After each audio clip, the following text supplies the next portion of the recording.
Well, first of all, let me say that captains are really made by players. If you have a very good team, you'll become a very good captain. There are other captains that have come along.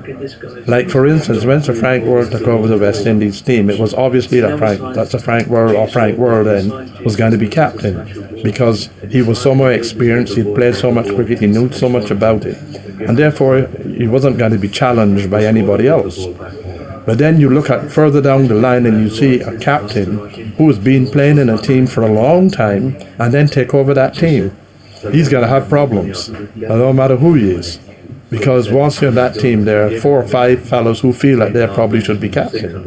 And once you get that kind of feeling, you're always going to get the animosity and get the difficulties with it. But with captains who take over new teams, a group that know that they can be, if they say jump, you'll jump.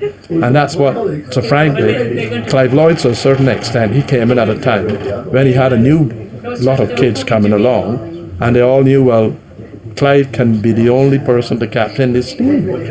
And once you're doing that, you get the support, and that's what a captain needs.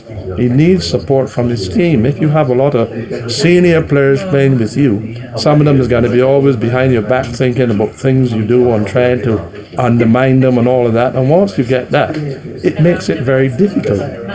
But with a new captain, the captain with a new team, they don't even think of that, because they're so pleased and happy to be in the team that whatever the captain said, they got to do the best to try and make sure that that works out, and that helps the captain. And I think that is where your captain. You have captains with knowledge, know how to handle people, know how to get them to do things. By psychology, and some of them are different. Some of them try to do it by brute force. Others just do it by saying a few things and hoping that they will understand what they're saying.